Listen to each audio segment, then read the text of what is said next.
नमस्कार विद्यार्थियों, आज हम अध्ययन करेंगे छायावाद का। आपके आचार्य नंदलाल वाजपेयी जी द्वारा व्यक्त निबंध छायावाद। लेकिन इस निबंध पर चर्चा करने से पहले हम छायावाद को जान लेना चाहेंगे कि छायावाद है क्या। जैसा कि छायावाद के बारे में बताया जाता है कि हिंदी काव्य में छायावाद को आधुनिक हिंदी साहित्य का स्वर्ण युग कहा जा सकता है, क्योंकि यह युग साहित्य के क्षेत्र में एक क्रांति था जिसमें कला पक्ष तथा भाव पक्ष दोनों दृष्टिकोणों से उत्कर्ष का चरम दिखाई देता है। सन 1920 से सन 1936 तक के काव्य को छायावाद का काव्य कहा जाता है। लेकिन छायावाद को जानने से पहले हम थोड़ा सा इस पर चर्चा करेंगे कि यह साहित्य में आया क्यों। इससे पहले जो मध्यकालीन युग था उसमें अक्सर भक्ति भाव से युक्त रचनाएं लिखी जा रही थी और मनुष्य को ईश्वर की ओर दौड़ाया जा रहा था।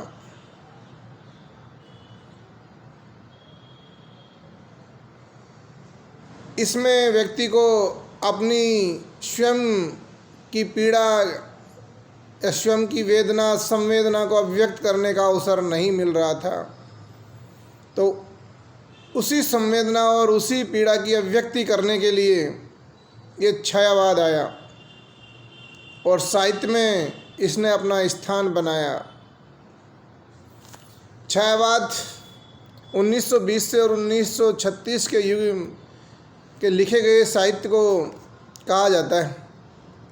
छायावाद हिंदी साहित्य के रोमांटिक उत्थान की वह काव्यधारा है जो लगभग मुकुटधर पांडे ने श्री शारदा पत्रिका में एक निबंध प्रकाशित लिखकर जिसकी शुरुआत की।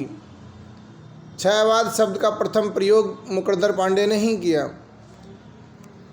इसमें प्रेम, नारी प्रेम, मानवीकरण, सांस्कृतिक जागरण, कल्पना की प्रधानता आदि की भावना को लेकर यह आगे बढ़ता है।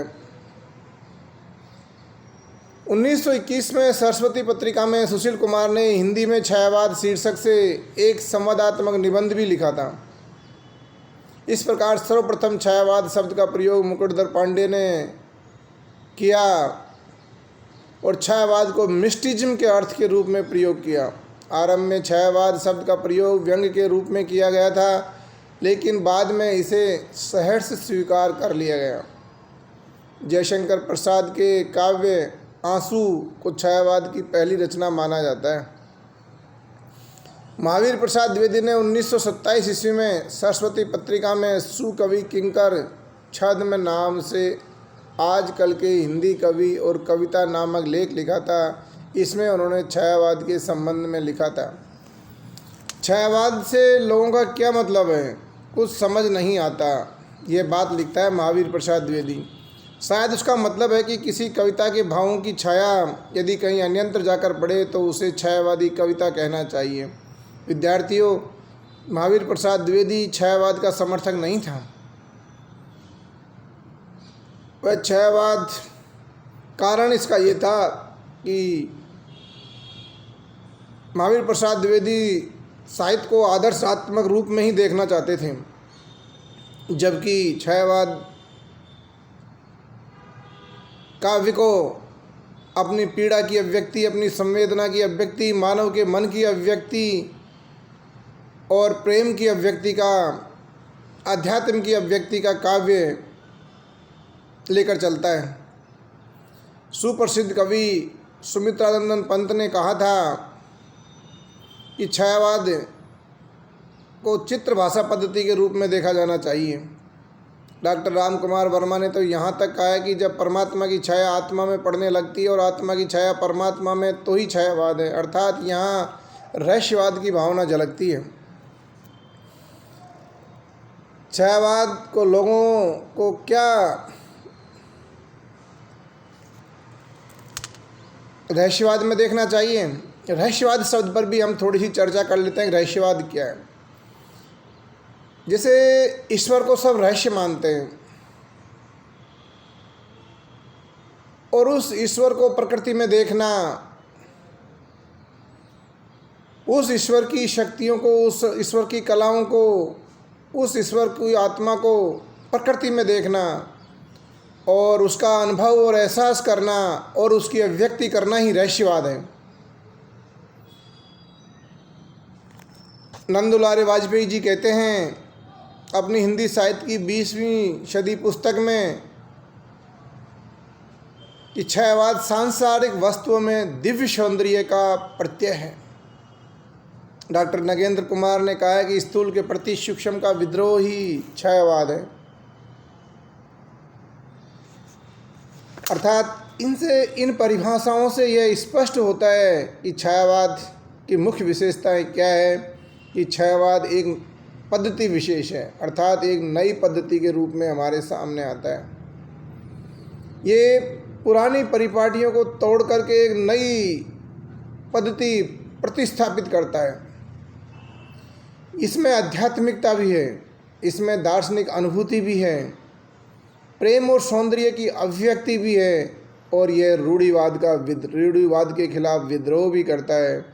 यह एक प्रतीकात्मक अभिव्यक्ति है, यहाँ स्थूल के प्रति सूक्ष्म का विद्रोह है। जयशंकर प्रसाद, सूर्यकांत त्रिपाठी निराला, सुमित्रा नंदन पंत, महादेवी वर्मा इसके प्रमुख कवियों में गिने जाते हैं, जिनकी रचनाएं आपके सामने हैं। कानन कुसुम जयशंकर प्रसाद की, महाराणा का महत्व, करुणालय, प्रेम पथिक, झरना, आंसू, लहर, कामायनी, ये जयशंकर प्रसाद की रचनाएं हैं। सूर्यकांत त्रिपाठी निराला ने भी छायावाद पर अपनी छाप छोड़ी है। उनकी प्रमुख रचनाएं हैं अनामिका, परिमल, गीतिका, तुलसीदास, कुकुरमुत्ता, अणिमा, नए पत्ते, बेला, अर्चना, आराधना, गीत गुंज, शांति काकली इत्यादि। सुमित्रा नंदन पंत की भी प्रमुख रचनाएं हैं गिरजे का घंटा, ग्रंथि, पल्लव, वीणा, गुंजन, युगांत, युगवाणी, ग्राम्या, स्वर्ण किरण, स्वर्ण धूलि, युगपथ, उत्तरा, अतिमा, वाणी, पतझर, कला, बूढ़ा चांद, लोकायतन, सत्य। इसी तरह से महादेवी वर्मा की रचनाएं हैं निहार, रश्मि, निर्जा, सांध्यगीत, यामा, दीपशिखा। जैसा कि विद्यार्थियों, अब आपने देखा कि छायावाद क्या है। छायावाद को आपने समझा कि छायावाद एक तरह से इस प्रकृति के अंदर उस ईश्वर की छाया को देखना था, उस ईश्वर के रूप को देखना था।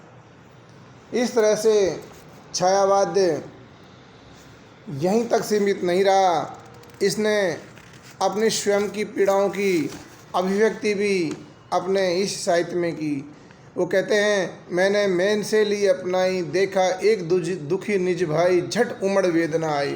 अर्थात मानव समाज की पीड़ाओं की अभिव्यक्ति भी यह साहित्य करता है। इससे पहले के जो साहित्य इससे पहले भी जो प्रचलित था, उस साहित्य में केवल ईश्वर प्राप्ति के लिए मानव संत उपदेश दे रहे थे।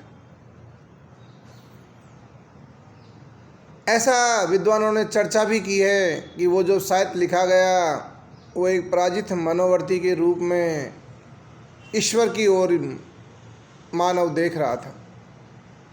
बहुत से विद्वान ये बात कहते हैं, इस पे भी विद्वानों के मतभेद हैं और उसी की अभिव्यक्ति साहित्य में की जा रही थी। छायावाद जब आता है, आधुनिकता की शुरुआत हो जाती है। प्रथम युद्ध होकर के उसकी पीड़ाओं को लोग देख चुके होते हैं। द्वितीय विश्व युद्ध की प्रारंभ के बादल मंडरा रहे होते हैं।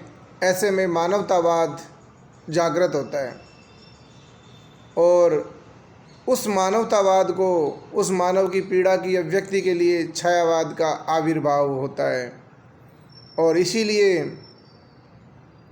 एक नई पद्धति की शुरुआत होती है और मानव की पीड़ा की अभिव्यक्ति सामने आती है, मानव की वेदना की अभिव्यक्ति सामने आती है, राष्ट्र की जनता की वेदना। इसमें केवल आध्यात्मिकता ही नहीं है, इसमें जैसे निराला की कविता है, वो कहती है जैसे गरीब आदमी की अभिव्यक्ति है। पेट पीठ दोनों मिलकर है एक, चल रहा लकुटिया टेक, वह आता पछताता पथ पर। इस तरह से मानव की गरीबी का भी चित्रण है, मानव के दर्द को इसमें उभारा गया है। दूसरी ओर प्रेम और सौंदर्य का भी वर्णन है इसमें। इस तरह से छायावाद पुरानी परिपाटी को छोड़कर एक नई पद्धति के साथ आगे बढ़ता है और मानव को मानवता का संदेश देते हुए यह आगे बढ़ता है। जैसे कामायनी में लिखा गया है, औरों को हंसते देखो मनु, हंसो और सुख पाओ, अपने सुख को विस्तृत कर लो, सबको सुखी बनाओ। इस तरह से एक नई पद्धति को लेकर के छायावाद हमारे सामने आता है। अब आप समझ गए होंगे कि छायावाद क्या है। कल हम आचार्य नंद दुलारी वाजपेयी के निबंध छायावाद पर चर्चा करेंगे। धन्यवाद।